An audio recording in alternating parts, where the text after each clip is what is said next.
grabe, nawawasak yung ano nila dito. Tawag yan. Ang mga island. Lakas naman ng Taal Lake. Ayan o. Hindi po dating ganyan yan. Dati yung lake na ay yung tubig doon yan sa malayo. Ngayon dito po siya. Lakas po ba? So parang sa mga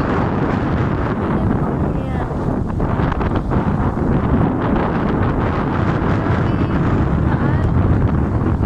Naging ano, naging parang dagat na siya. Hindi mo naisipin na siya isang lawa lang. Para na talaga siyang ano, dagat, parang Pacific Ocean. Oh, grabe. Oh, tingnan mo. Oh, yan. Ganyan kalakas ng current niya. So, dati pong mapayapa lang yung ano, yung Taal Lake. Hindi talaga siya yung tulad ng dagat talaga na talagang magalaw. Ibig sabihin maalon. Pero ito ngayon talaga na may tsura. Tingnan mo. Wasak lahat ng tindahan dito. Lahat ng mga nakapwesto dito po ay talaga namang sila lakas ng hangin. Ako ba hala, tingnan mo naman, lakas ng ano dito, lakas ng hangin man at saka yung tubig at saka talagang malakas ang hangin niya. Grabe,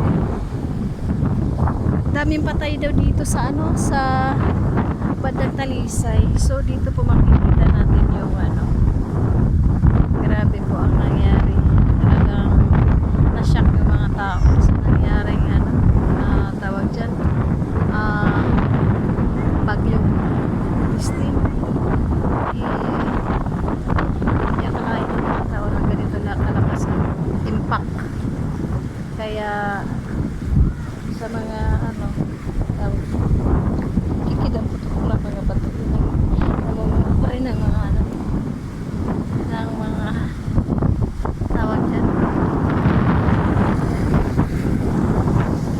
uling na naging mutya pa rin ang hawak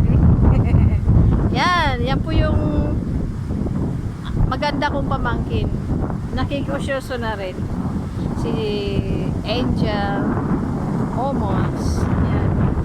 So yan po ang matutunghayan natin dito tayong information. So, ano ba dito? Tanaka Baywalk. Yung doon po yung ano na yun, yung abot tanaw na yan, yan po ay yung Tagaytay. At dito naman yan, yung harap na yan, yan naman po ang Taal Volcano. So ibig sabihin pag yan po maghirap ano panigurado kasi andito po sa harap. Yan po, yan po ganyan po itsura dito. Yan po ang sitwasyon dito po sa Taal Lake. Napakalakas po ng kanyang current. So, ang Taal Lake po isa po siyang mapayapang tubig. Hindi po siya nag-aalon. Pero ngayon po ay ang lakas ng kanyang hampas. Yan yung just tama sa may, ano na yan. Ano ba yun? Yung Dalampasigan. Ayan o, grabe.